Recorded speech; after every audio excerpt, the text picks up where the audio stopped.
Bismillahirrahmanirrahim.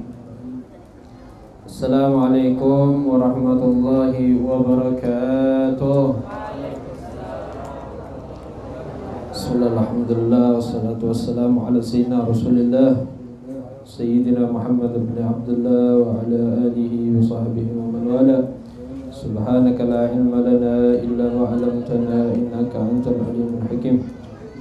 Bishrah li sadri wa yassir li amri wahlul 'uqdatam min lisani yafqahu qawli. Mujahid nabi wa sahbihi wal ali amma ba'd. Yang sama-sama kita muliakan para zuriat, para habaib yang hadir pada malam hari ini, yang kita hormati para alim ulama, wabil khusus teman-teman semua anggota majelis Syababul Mahabbah yang insyaallah diberkahi dan dirahmati oleh Allah Subhanahu wa taala. Pertama-tama marilah kita bersyukur kepada Allah Subhanahu wa taala karena pada malam hari yang penuh dengan keberkahan ini kita kembali dikumpulkan oleh Allah Subhanahu wa taala di perkumpulan yang sangat mulia ini. Digerakkan hati kita, digerakkan anggota badan kita untuk kita sama-sama menghadiri taman dari taman-taman surganya Allah Subhanahu wa taala. Dan juga kita tadi telah membaca salawat pujian terhadap baginda Ar-Rasul sallallahu alaihi wasallam. Sebenarnya pada malam hari ini Al-Fakir ditugasin buat gantiin guru kita Al-Habib Muhdar Rekab dan juga Ustadz Muhammad Hadi. Cuma insyaallah kita akan ngisi kajian ini mengulang pelajaran kita tentang fikih al-wudu. Karena kayaknya di sini sudah sampai pada fikih muamalah, ya kan? Fikih muamalah, babul musaqah. Sekarang kita mengulangi saja. Mungkin di antara antum sudah ada yang hafal, sudah yang mempraktekkan juga, mungkin juga sudah banyak yang lupa. Karena wudu ini hampir setiap hari kita lakukan. Bahkan bukan cuma setiap hari, 5 kali sehari. Kala-kala makan, kalau makan 3 kali, kalau wudu 5 kali. Begitu. Katanya ulama, fil i'adah ifadah.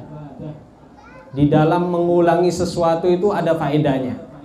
Walaupun kita sudah sering dengar, oh wudu tuh kayak begitu, yang membatalkan wudu kayak gitu, sholat tuh seperti ini, sholat tuh seperti itu. Nah, tetapi terkadang kalau kita mengulangi kembali, di situ ada sesuatu hal yang baru yang bisa kita dapatkan. Bahkan Al-Imam Al-Habib Ahmad bin Zain Al-Habsyi, murid dari Al-Imam Abdullah bin Alwi Al-Haddad. Beliau ini sebelum ngaji sama kiainya, ngaji sama gurunya, beliau ngulang pelajarannya 25 kali.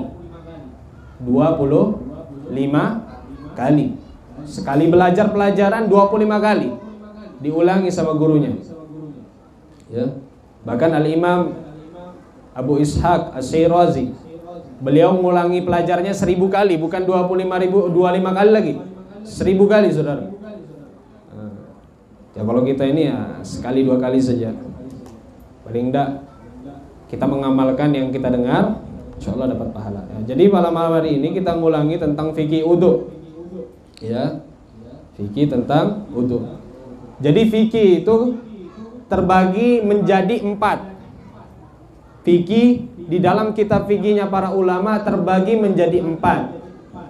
Yang pertama rub'ul ibadah. 1/4 dalam kitab fikih menjelaskan tentang ibadah. Bagaimana kita berwudu, bagaimana kita sholat, bagaimana kita zakat, bagaimana kita berpuasa. Nah, itu semua di situ. Yang kedua, rub'ul muamalah. Menjelaskan tentang jual beli. gimana supaya jual beli kita tidak riba, gimana cara kita meminjam duit, menghutangi orang, ada caranya semua. Nah, sekarang ini kan antum sudah sampai pada bab itu, bahkan sudah jauh. Nah, setelah rub'ul muamalah ada namanya rub'ul munakaha, namanya fikih nikah. Nah, 1/4 tentang pernikahan. Terus yang keempat namanya rub'ul jinayat wal mukhassamat, yaitu tentang pengadilan. Bagaimana kalau ada orang mencuri dipotong tangannya, kalau ada orang zina dicambuk badannya, seperti itu. Nah, jadi fikih itu cuma ada 4 ini. Yang pertama fikih ibadah. Kenapa? Karena tujuan kita diciptakan di dunia ini kenapa? Untuk beribadah. Wa ma khalaqtul jinna wal insa illa liya'budun. Sesungguhnya tidaklah kami menciptakan umat manusia dan bangsa jin kecuali hanya untuk beribadah, supaya kita dapat pahala. Makanya diajarkan ibadah dulu. Gimana caranya sholat, gimana caranya berwudu, bagaimana caranya istinja, bagaimana caranya puasa yang benar, kayak begitu. Kemudian berikutnya fikul muamalah. Ulama mengatakan kenapa setelah itu kita dianjurkan untuk berjualan. Ini katanya ulama, inilah disebabkan kita itu harus menjadikan dunia kita untuk mendapatkan akhirat. Bahkan kalau kita jual beli, kita niatkan untuk ikut Nabi sesuai dengan rukun dan syarat yang Nabi tentukan, dapat pahala. Jual beli. Padahal jual beli, tidak rukun, tidak sujud, ini jual beli. Saya jual ya, kamu beli. Nah, kayak begitu. Itu dapat pahala kalau diniatkan mengikuti Nabi, dapat pahala. Ya. Membantu orang, kasih hutang, nah, ini dapat pahala juga. Diatur sama agama bagaimana caranya. Nah, itu yang kedua. Karena menjadikan dunia sebagai ladang untuk mendapatkan akhirat. Yang ketiga adalah fikih nikah. Setelah katanya ulama, setelah syahwat badan kita ini terpenuhi, karena kan kalau kita jual beli otomatis dapat duit. Bisa beli makanan, bisa beli baju, bisa beli minuman. Nah, ini otomatis syahwatnya kita terpenuhi, yaitu syahwat perut kita. Nah, di sini ulama mengatakan kalau syahwat tubuh kita sudah terpenuhi, otomatis nanti timbul namanya syahwat kemaluan kita. Nah, makanya syariat menganjurkan kita gimana caranya supaya tidak kena haram, menikah, seperti itu.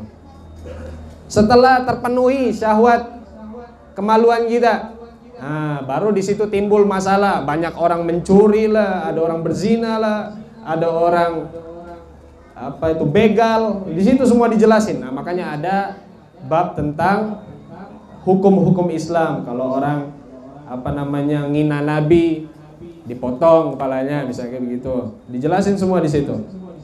Nah, jadi yang kita pelajari insyaallah, yang kita ulangi pelajarannya adalah tentang fikih ibadah, tentang wudu, ya. Wudu itu adalah wasilah untuk sholat. Nggak sah sholat kita kalau kita nggak sah wudunya. Secara otomatis kayak gitu, ya. Kita mulai tentang pengertian dari wudu itu sendiri. Wudu secara bahasa Arab artinya membasuh sebagian anggota tubuh. Membasuh sebagian anggota tubuh itu secara bahasa. Al-ghuslu namanya, atau al-wudu. Tapi secara syariat Islam yang dimaksud dengan wudu adalah membasuh sebagian anggota tubuh, anggota badan. Jadi tidak semua dibasuh. Ada anggota-anggota yang ditetapkan di dalam Al-Quran dengan niat tertentu dan tata cara tertentu. Membasuh anggota tertentu dengan niat tertentu dengan tata cara tertentu. Itu pengertian dari wudu. Nanti kita jelaskan satu persatu. Kemudian keutamaannya berwudu. Banyak sekali keutamaannya ini, ya. Bahkan ini disebutkan dalam kitab ini, la yusbigu abdul wudu'a illa ghufira lahu ma taqaddama min dhanbihi wa ma ta'akhkhar. Tidaklah seorang hamba itu berwudu kemudian menyempurnakan wudunya dengan sunnah-sunnah kecuali akan dihapuskan dosanya yang akan datang dan dosanya yang akan lalu. Tapi di sini maksudnya dosa yang kecil, bukan dosa yang besar. Dosa besar apa, Ustaz? Durhaka sama orang tua, mencuri barang orang, itu tidak boleh. Dosa besar, harus minta maaf dulu sama orang tua, minta maaf dulu sama yang disakitin, baru bisa dimaafin. Ya misalnya kita bohong, itu dosa-dosa kecil lah, ya. Nah, bahkan dijelaskan lagi, ya di hadis yang lain, bahwasanya Nabi SAW mengatakan, man tawadda'a fa ahsanal wudu'a kharajat khotayahu min jasadihi hatta takhruja min adfarihi. Barang siapa yang berudu kemudian menyempurnakan udunya dengan yang sunnah, maka akan keluar dosa-dosanya dari kuku-kukunya. Nah, jadi kita tuh ibaratnya berudu itu runtuhkan dosa lah, rontokkan dosa. Habis itu kita sholat. Kata Nabi, kalau kita ruku, sujud, berdiri, itu jatuhkan dosa kita juga. Jadi otomatis kalau kita itu berudu kemudian sholat, dosa-dosa kita insya Allah akan diampunkan oleh Allah. Tapi dengan syarat wudunya benar. Nah, itu. Ya. Bahkan wudu itu bukan cuma untuk sholat. Yang kalau kita ketahui bahwasanya wudu ini cuma untuk sholat. Ya. Kebanyakan dari kita tahunya seperti itu. Padahal wudu itu bisa buat tidur. Sebelum tidur dianjurkan kita berwudu. Kita mau pergi, misalnya dari Tarakan ke Surabaya, sunnah kita berwudu. Menjaga diri kita dari kecelakaan, keburukan, ya. Nabi Musa pernah dipesankan oleh Allah, ya Musa, wahai Musa, tawaddo, berudulah, katanya Allah Subhanahu wa taala. Fa in asabaka syai'un wa anta ala ghairu udhu'in fala talumanna ila nafsak. Yang artinya, wahai Musa, berudulah, jagalah udu kalian, jagalah udumu wahai Musa. Nanti kalau ente kena musibah, kena keburukan, jangan salahkan orang lain, tapi salahkanlah dirimu sendiri. Kenapa? Karena tidak berudu. Nah, jadi penting sekali kita menjaga udu kita. Kapanpun kita merasa batal, langsung udu. Bahkan kami pernah diceritakan oleh salah satu guru kami. Beliau mendapatkan ceritanya dari gurunya lagi. Beliau ini bernama Al-Habib Husain Al-Muhdar. Al-Habib Husain Al-Muhdar. Jadi beliau ini selalu menjaga udunya. Sampai-sampai kalau beliau ini batal udu, kalau kita tidur kan, habis tidur tuh otomatis udu kita batal. Kenapa? Karena yang membatalkan udu adalah tidur. Nah beliau ini kalau bangun tidur, kan otomatis dalam keadaan tidak berudu. Sedangkan hammam atau WC ini masih jauh. Gimana caranya beliau nih supaya bangun tidur masih dalam keadaan berudu? Nah, beliau tayamum, ngambil di dinding-dinding itu. Tayamum beliau. Pas ditanya, wahai Habib, kenapa engkau begitu? Iya, aku tidak mau sedetik pun aku dalam keadaan tidak berudu, dalam keadaan tidak toharo. Sampai segitunya. Makanya hati-hati. Kalau kita dalam keadaan berudu terus, insya Allah malaikat yang jaga kita. Ya. Jadi seperti itu fadilahnya. Bahkan para habaib, para alim ulama di zaman dahulu sering kita dengar ceritanya bahwasanya mereka itu sholat subuhnya dengan udunya isya. Nah, itu berapa jam itu dari sholat isya sampai subuh, tidak batal udunya. Yang anda dengar itu Syekh Bakar bin Salim. Beliau sholat subuh dengan udunya isya. Jadi pas malam tidak tidur, tidak batal udunya otomatis.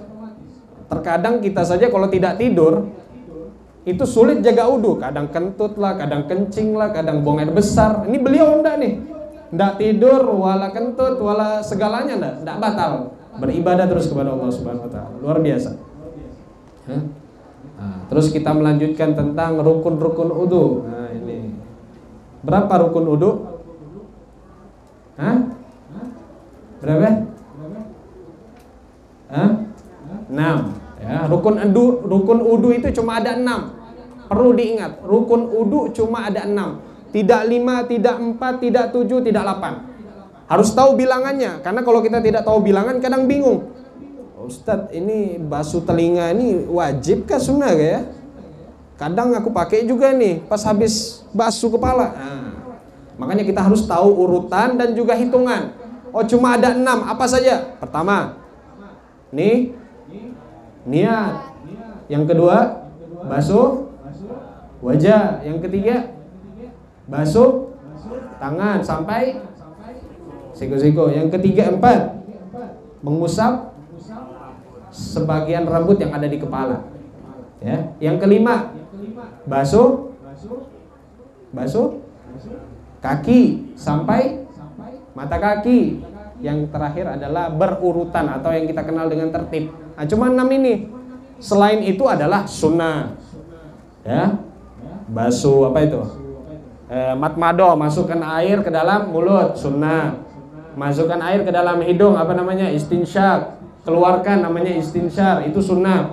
Kalau tidak dilakukan tidak apa-apa, tidak batal wudu. Tapi kalau yang 6 ini kita tidak lakukan, tidak sah wudu kita. Makanya pentingnya kita belajar majelis taklim kayak begini, tahu yang mana wajib, rukun, mana sunnah. Karena nanti kalau kita pelajarin lagi, di antara syarat sahnya wudu itu harus mengetahui seluk-beluknya ibadah yang kita lakukan. Ini kita tidak tahu wudu rukunnya berapa, makruhnya berapa, yang hal membatalkannya berapa. Hal batalkan berapa? Hal batalkan wudu. Ada? 4. Ada 4 saja. Makan bukan batalkan wudu.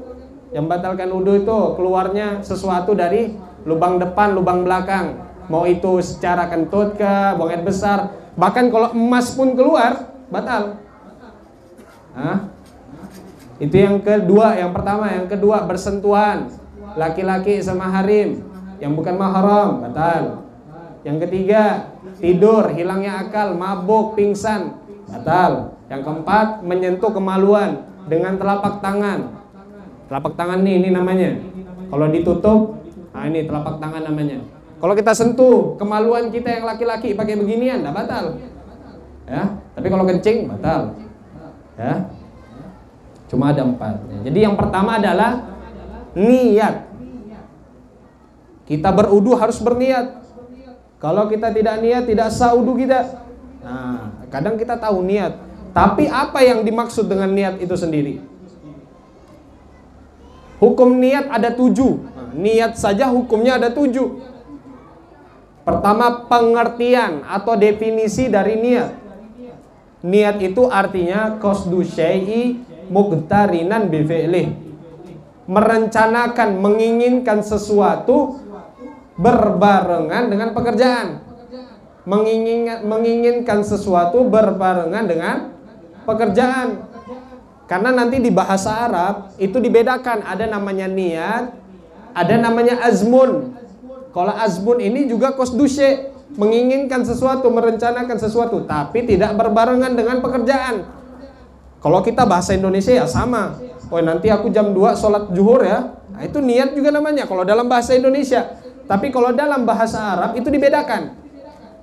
Jadi yang dimaksud dengan niat adalah menginginkan, merencanakan sesuatu berbarengan dengan pekerjaan. Contoh, kita sholat zuhur. Kapan pekerjaannya? Ketika kita baca takbiratul ihram. Pas kita bilang Allahu Akbar. Dari kata huruf alif Allah sampai huruf ro akbar. Jadi kapan kita niatnya? Dari kata alif sampai ro. Tidak boleh pas kita sebelum angkat itu kita baca sholli fardhu dhuhri arba rakaat mustaqbil qibati ada Allahu Akbar. Tidak sah. Karena niat itu nanti letaknya di dalam hati. Harus ditancapkan saja dalam hati. Tidak boleh diucapkan. Boleh diucapkan tapi harus juga dilintaskan. Ya. Jadi sama halnya wudu. Kalau wudu kapan waktunya? Ketika membasuh sebagian dari wajah. Nah, jadi contohnya kita ngambil air, kita kasih kena sedikit. Nah, ini langsung nawaitul wudu'a liraf'il hadasil asgharil lillahi ta'ala. Itu bahasa Arabnya. Mau pakai bahasa Indonesia boleh. Yang penting artinya adalah untuk berudu. Saya niat berudu untuk sholat karena Allah Ta'ala. Cuma diucapkannya dalam hati. Tidak boleh diucapkan saja tanpa dilintasin.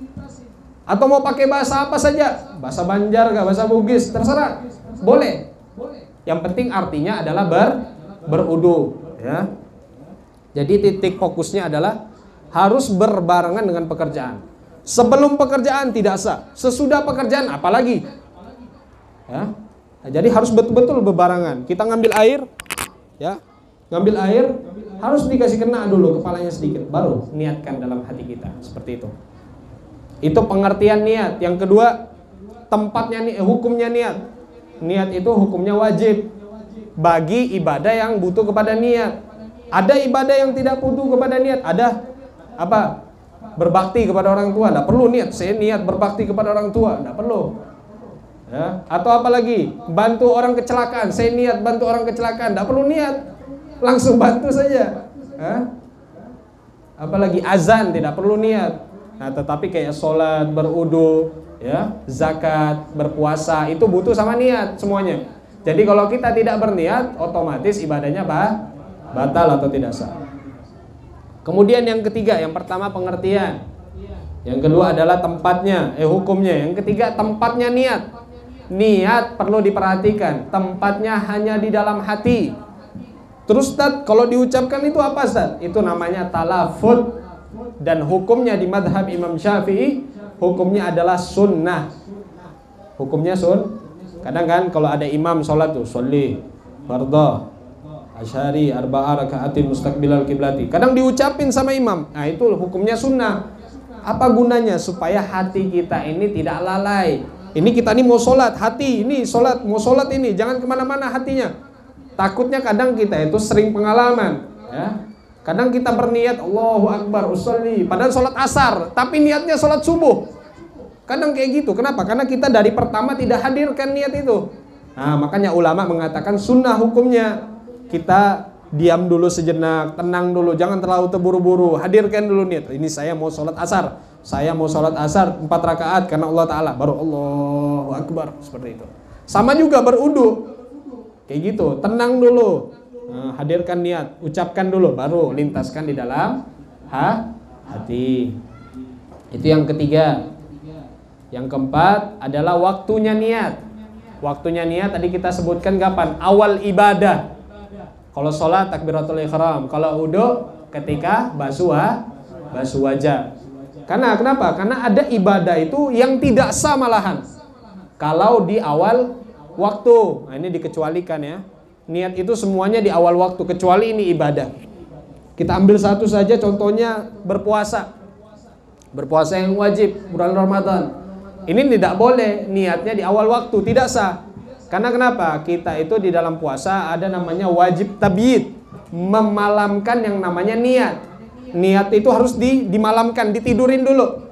Jadi masuknya apa? Masuknya waktu berniat itu ketika terbenamnya matahari sampai nanti terbitnya fajar shadiq. Itu waktu subuh lah kalau kita sebut. Nah, ini kalau kita niatnya pas azan subuh Allahu Akbar, saya niat, tidak sah. Kenapa? Karena sudah masuk waktunya puasa, baru kita niat, tidak boleh. Nah, ini puasa dikecualikan, makanya niatnya harus di awal, sebelum awal waktu. Kapan? Terserah. Biasanya kalau kita itu ketika selesai sholat tarawih biasanya. Atau pas sahur boleh juga. Terserah. Yang penting sebelum terbitnya fajar shadiq, yaitu masuk waktunya subuh. Paham ya? Itu yang keempat. Yang kelima adalah tata caranya niat. Tata caranya niat berbeda-beda setiap ibadah. Kalau hanya pakai udu ya, udulah seperti itu. Saya niat berudu karena Allah Ta'ala. Saya niat sholat karena Allah Ta'ala ya. Bahkan nanti di dalam sholat beda-beda lagi. Kalau misalnya sholatnya fardu seperti apa? Sholat sunnah yang ada waktunya, sholat sunnah yang ada sebabnya, beda-beda. Tapi tidak usah repot kayak begitu. Intinya kita niat sholat. Kalau sholat wajib, saya niat sholat. Apa sholatnya? Fardu. Apa fardu apa? Asar. Sudah selesai. Tidak perlu pakai 4 rakaat hadap kiblat karena Allah Ta'ala, itu tidak perlu, tidak wajib. Intinya 3 saja itu kalau sholat wajib ya. Kemudian ini sebenarnya agak panjang tentang syaratnya orang berniat ya, tapi kita ringkas saja. Syaratnya orang berniat harus Islam. Ustadz, orang kafir mau sholat, sah sholatnya? Tidak sah. Kenapa? Niatnya tidak sah. Karena niat itu tidak boleh dari orang yang kafir, orang yang tidak beriman. Kenapa? Karena ibadahnya butuh sama niat. Kecuali ada orang kafir nyumbang, orang kafir apa namanya ini, bantu orang lain. Nah ini katanya ulama, seandainya nanti dia masuk Islam, pahala yang dia sumbangkan hartanya itu bisa didapat. Kenapa? Karena tadi nyumbang harta, bantu orang lain itu ibadah, tidak butuh kepada niat. Jadi otomatis kalau dia nanti masuk Islam, dia dapat pahalanya. Tapi kalau sholatnya tidak sah, walaupun dia ibadah sholatnya itu beribu tahun, karena niatnya sudah tidak sah. Itu yang pertama, syaratnya niat. Tadi itu kan perkara-perkara, ini syaratnya orang yang berniat. Harus bukan orang kafir. Yang kedua harus tamyiz. Tamyiz itu bisa makan sendiri, minum sendiri, sama cebok sendiri. Nah, itu. Jadi kalau ada anak masih belum bisa makan sendiri, cebok sendiri, tidak sah niatnya. Ya. Harus yang sudah bisa tamyiz, apalagi balik sudah bisa. Ya. Jadi banyak lagi sebenarnya. Nah, yang terakhir adalah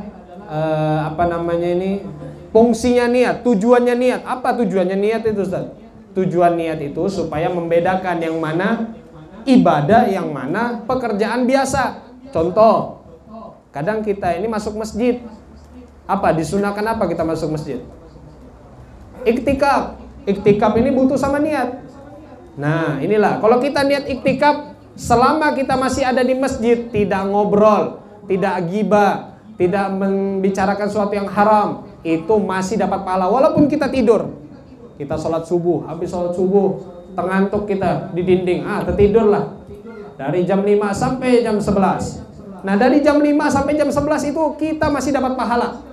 Sebab apa? Kita niat iktikaf. Beda hal ada orang masuk masjid nggak niat iktikaf, ya, ketiduran dalam masjid dari jam 5 sampai jam 11 tidak dapat pahala. Ya sholatnya dapat pahala, ya sholatnya dapat pahala, tetapi yang dia tidur tadi tidak dapat pahala.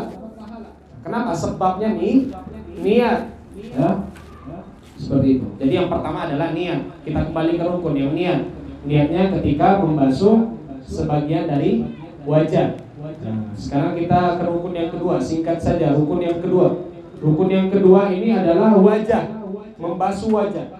Panjangnya dari tumbuhnya rambut. Nah ini rambut namanya nih, ada tumbuh. Jadi kita harus basuh dari yang sini. Nah, di sini nih. Nggak boleh kurang, sini aja Ustaz. Takut kena nih. Make upnya biasanya kayak begitu. Nggak boleh, ada yang nggak kena. Sampai sini. Ini dagu, namanya dagu. Sampai sini nggak boleh. Dagu yang di bawah ada terasa tulang yang kita ini, tulang gigi. Ini kita pegang. Nah kalau takut lebih bagus dilebihkan sampai leher sedikit, ya. Itu kalau panjangnya. Kalau lebarnya nih, dari yang timbul ini, nih ada bijinya, sampai sini lagi biji yang kanan. Jadi kalau kurang dari ukuran itu tidak sah wudunya. Makanya perhatikan kalau kita wudu muka itu harus betul-betul kena semua. Kalau kita tidak kena, ada yang tidak kena, tidak sah wudunya. Ya, itu kalau basuh wajah. Yang pertama niat basuh wajah, yang ketiga basuh tangan. Dari ujung jari mulai kanan sampai siku-siku. Siku-siku termasuk rukun. Makanya kata ulama lebih bagus dilebihkan. Kenapa? Karena kita takut kalau kita kurang tidak sah wudunya. Ya, tidak mayatimul wajib illa bihi fahuwa wajib. Sesuatu yang tidak sempurna karena sebabnya maka jadi wajib juga. Makanya kita lebihkan. Bahkan dikatakan dalam hadis, inna ummati ya'tuna yaumal qiyamah ghurran muhajjalin min azadil wudu.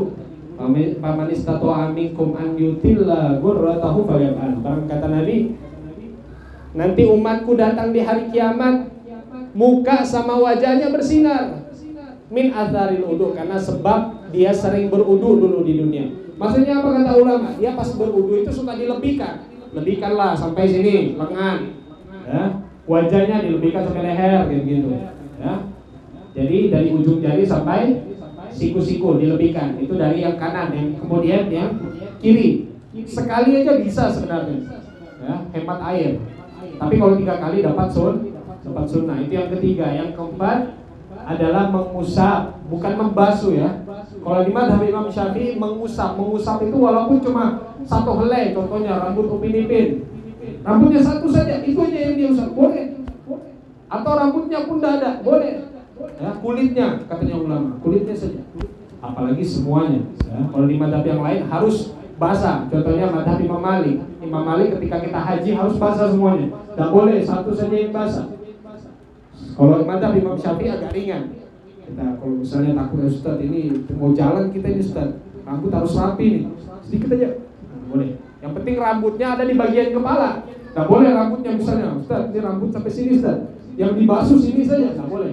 Karena kenapa? Rambutnya keluar dari batasan kepala, harus yang ada di kepala. Paham? Yang keempat, yang kelima adalah membasuh kedua kaki, sama kayak tangan, mulai dari kanan kemudian kiri, dari ujung kaki sampai mata kaki. Dianjurkan juga untuk dilebihkan. Oke. Yang terakhir adalah tertib. Tertib itu harus berurutan.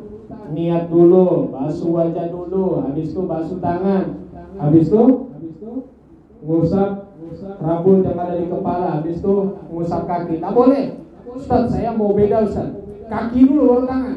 Nah, tak boleh, harus berurutan. Cuma satu gambaran, boleh kita itu tidak berurutan. Kapan? Ketika kita misalnya mau berwudu di kolam renang atau di air laut.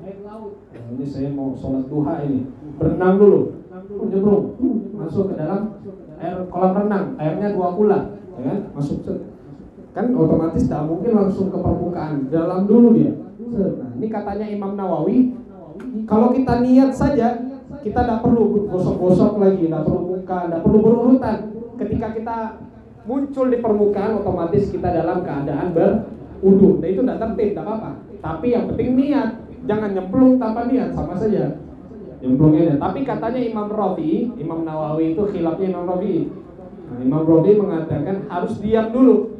Diam lama dulu di kolam, bukan diam lama juga sih sebenarnya. Nah, kayak biasanya kita wudu butuh berapa menit, 2 menit, 3 menit, ya diamnya segitu. Nah, itu bedanya sama Imam Nawawi dan Imam Rafi'i. Nah, itu yang kayak begitu ya, jadi tertibnya. Kalau misalnya Ustaz, saya nyuruh 4 orang, 4 orang, 1 basuh wajah, 1 basuh tangan, 1 basuh kepala, ngusap kepala, 1 basuh kaki. Sah? Bersamaan waktunya ini. Ini dikata ulama tidak sah. Yang sahnya cuma mukanya saja. Yang tangan, yang kepala sama kaki tidak dianggap, karena ini tidak tertib. Jadi itu 6 rukun di dalam berwudu yang harus betul-betul kita hafal dan kita amalkan. Ini bukan maksudnya Ustaz nyuruh anu aja. Ya sudahlah, rukun saja, sunnah dosa dikerjakan, bukan begitu. Ini maksudnya supaya kita tahu dulu mana rukun, mana sunnah. Berarti selain yang 6 perkara ini adalah hukumnya sunnah, siwak sunnah, kubur-kubur sunnah, basuh telinga sunnah, berdoa setelah wudu sunnah, kemudian sholat 2 rakaat setelah wudu sunnah. Dan bahkan Bilal bin Rabbah, sahabat Nabi, tukang azan Nabi, ini Nabi ketika Isra dan Mi'raj, pas sampai mau ke hadirat Allah Subhanahu wa taala, beliau mendengar suara trompa. Trompa itu adalah sendalnya seseorang. Ya. Itu beliau dengar, ini trompanya siapa, sendalnya siapa, ada di surga. Pas di saat itu belum wafat. Pas ditanya ketika Nabi selesai Isra dan Mi'raj, ditanya, wahai Bilal, apa amalanmu yang kau lakukan pada saat kau masih hidup di dunia? Wahai Rasulullah, sesungguhnya aku tidak melakukan apa-apa, aku tidak mempunyai banyak amalan, kecuali aku selalu menjaga wuduku, dan setelah aku berwudu, aku selalu sholat 2 rakaat berwudu. Nah, jadi disunahkan. Luar biasa fadilahnya. Jadi mungkin cuma ini yang bisa Pak kita sampaikan untuk malam hari ini. Semoga bermanfaat, semoga kita mendapatkan keberkahan daripada guru kita, dari para masyayikh kita. Al-Adiniya wa ala kunniyati salih Hakamana wa salamu salih Hakamana wa salamuna Susan Abu Yala wa Sadda Al-Qaru Sayyid Muhammad bin Abdul Maliki Allah ya'alih berjatuh bidana wa itu alim barakatuh wa surarih wa nuwarih wa ulumihi biduwa kudu wa al-akhirah wa sallallahu al-fatihah.